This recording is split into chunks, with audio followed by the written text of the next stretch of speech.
What if I told you over the next 10 years you can make $150,000 and more than double your return just by buying this one rental property? I'm going to show you exactly how to do that and the numbers behind it. But first, if you're a veteran like myself, a service member, or a first responder, please subscribe to this channel right now. I'm not even kidding. Reason why is because I post informative videos about real estate investing and other finance related subjects that'll help you out tremendously over the course of your career. Thank you. Let's get into it.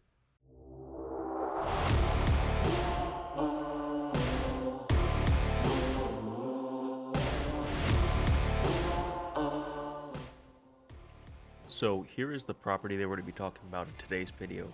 It is 705 to 707 12th Street Northwest in Albuquerque, New Mexico. Now it is a fourplex and it is on the market for $285,000.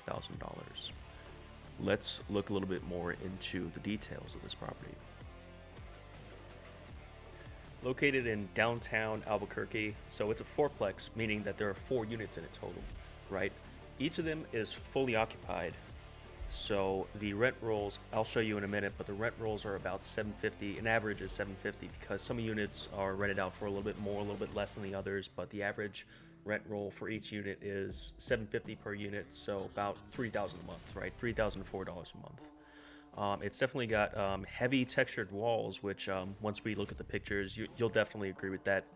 A faux fireplace and wood floors. It says it's got well-preserved vintage character and charm, and you'll understand what I mean in a second.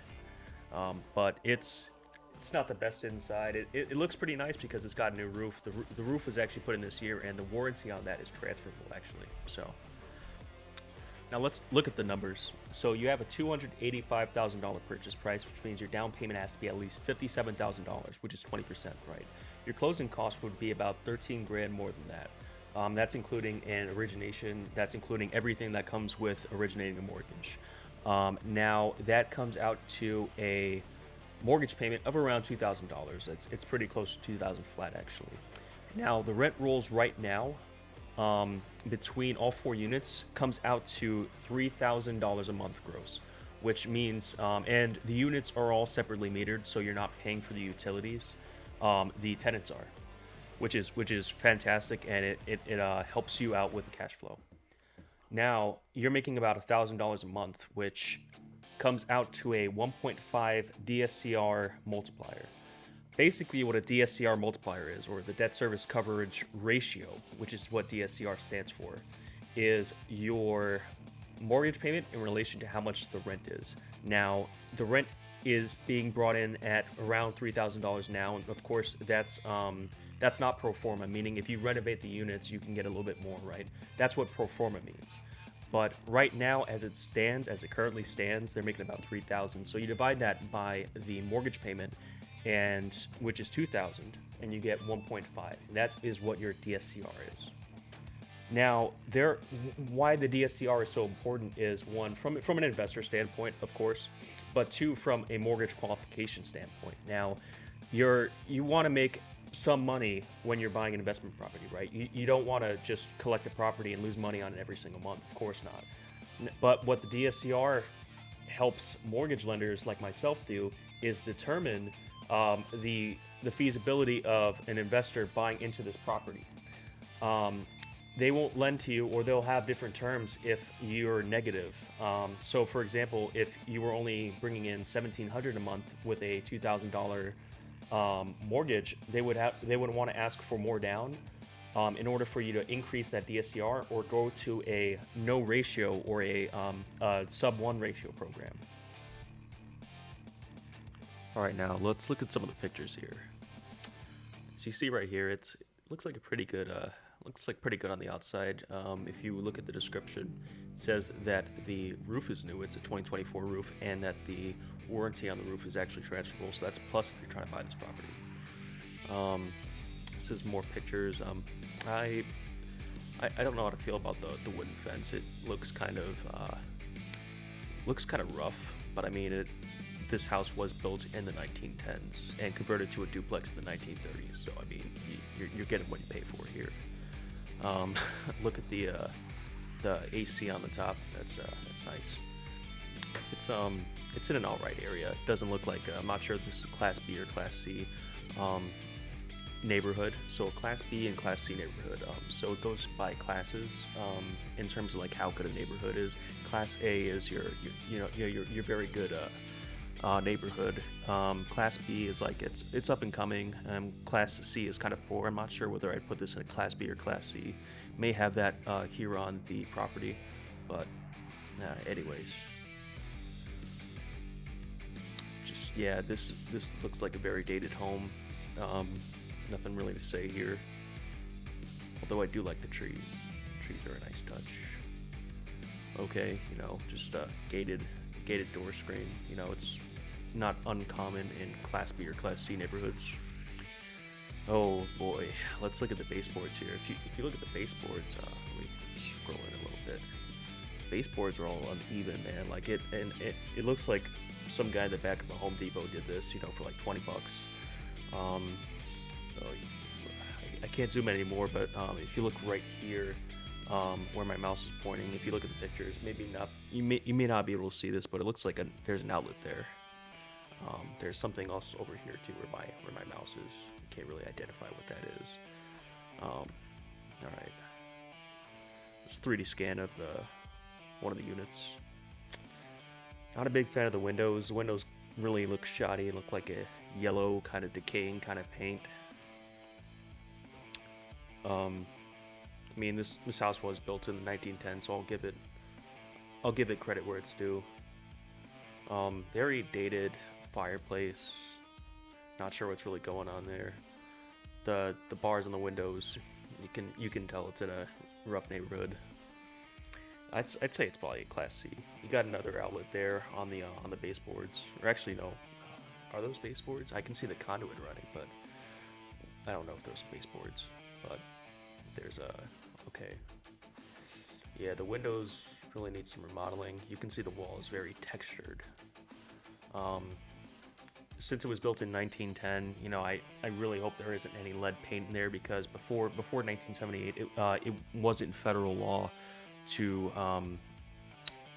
use lead paint in houses, so that could possibly pose a safety risk, for obvious reasons. And it's really interesting how that was so common back then.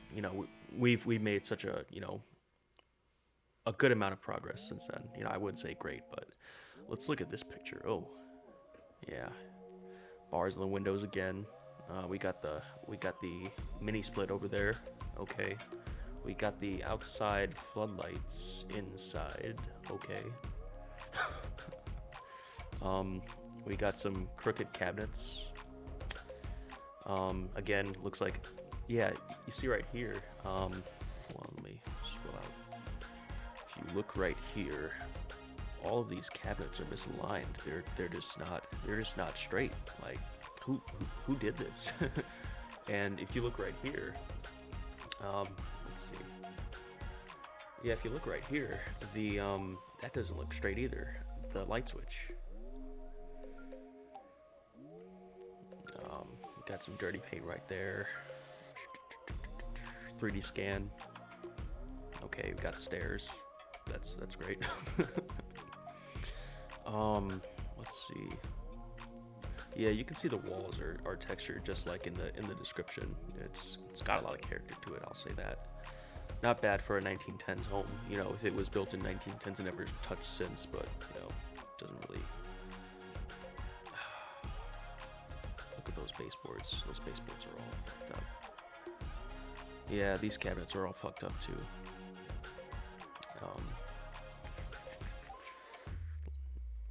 Windows are all fucked up. Yeah, they're not straightened. This just bothers me. This gives me OCD. Yeah, the baseboards, the conduit there. Yeah, that's not straight either. It's making me dizzy. Look at this. Oh yeah, these baseboards aren't these aren't straight either. They're like going in, going out.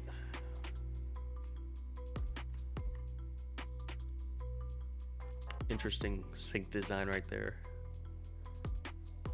Why is that light switch so thick? Um, yeah, I mean, this is just what you'd expect from a very old house, and this is where it's located in Albuquerque. Now, will this qualify for conventional loans? If you're trying to buy this on a conventional loan, it could. You might get a lower interest rate if it swings. I'm not entirely sure if it would. Just going off the pictures, I'm putting it at a borderline, but I'm not exactly an appraiser here.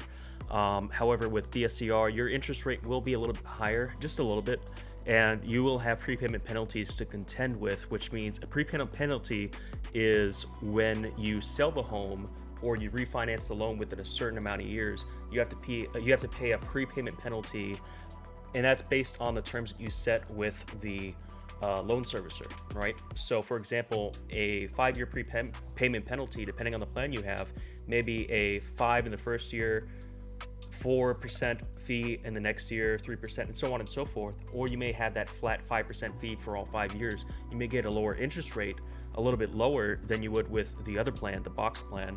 But that's one thing you have to consider with your loan officer when you're speaking and you're looking at these investment properties. All right, so I made a presentation for the numbers on that property. Here is my face. Here's my little mugshot, if you will. Specifically for 705 12th Street, which is the property that I've just been talking about. So let's jump into it. So your monthly cash flow is going to be about $3,004 a month when you're starting out. Those are the current numbers for the rent. Now your expenses, which includes your mortgage, it includes your 10% property management fee, and then also setting aside $300 a month, which works out to about 10% of the current, year one rental income for maintenance. You're left with a monthly cash flow of about $435. Now, if you look at year 10, you're going to average, or over the 10 years, you're going to have $152,000 of profit, right? Of course, these projected numbers, they could change, if something just hits the roof and you got to replace the roof again, that doesn't cover that. But this is accounting for the money you're setting aside for maintenance and increasing your rent by a certain percentage. I think 5 or 6% every year or so. You'd have to check with state and local jurisdictions. It could be more, it could be less. But over 10 years, you're going to profit about $152,000. Now, if you divide that by 10, that means over the next 10 years, you're going to be averaging about $15,000 of profit, which is not bad. That works out to about $1,250 a month over the next 10 years.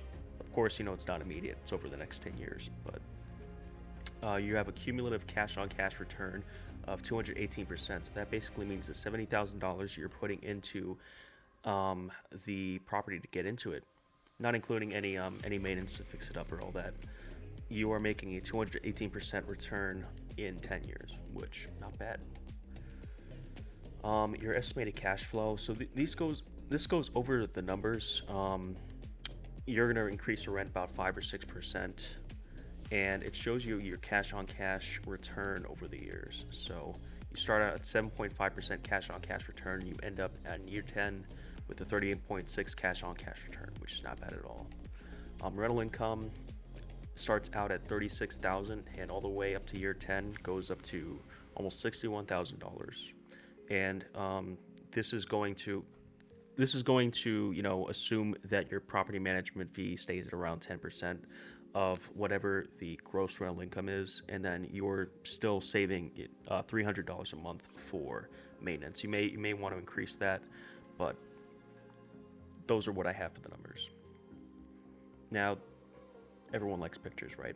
This is essentially what it's going to look like. Lots of green here. You're going to start out green, although, $435 a month, that's, it's all right, but once you get to year 10, you're profiting a lot. Now, over the next 10 years, you're going to gain about $126,000 of equity in the property, which means, you'll, on top of that, you're going to pay off the loan. You'll pay off about $29,000 within that period. The reason why it's so low, for a $228,000 loan is because the way loans amortize, basically, amortization or amortizing is the process of which you are paying off your loan. Now, what that means is your interest is going to be front loaded. Your very first month, you are paying the most interest, and the very last month, you are paying the least amount of interest, right? Um, but your annual rental increase is 6%, like I touched on before, and your interest rates could be about 7.75%. I'm overestimating this a little bit. Market is a little bit shaky since we are just past the election, and also this is accounting for a DSCR. You can probably get a lower rate, probably like the mid or low sevens, with a conventional loan. But this is just a measured case scenario, if you will. Not the best, not the worst, but kind of a average typical day kind of scenario if you're buying this with DSCR, because honestly, looking at the inside, I'm not even sure if it'll qualify for conventional. It does look pretty shaky, and I don't think it's up to code anyways. So yeah, that's a report. So if you enjoyed or found the information regarding what I covered about this rental property here in Albuquerque helpful, all I'd ask for in return is for you to like, comment, and subscribe to this channel. It helps me reach everyday Joes like myself and those that don't want to work until they die. I'm a Navy veteran, Freemason, and a loan officer who's helped other veterans, service members, and first responders, everyone else in between too, buying real estate. Especially if you're a service member, veteran, or first responder, you fought for the American dream. Now is your time to start living it. Quis custodiet, ipsos custodes. Thank you all. This is Rifles to Riches, signing out. Good night.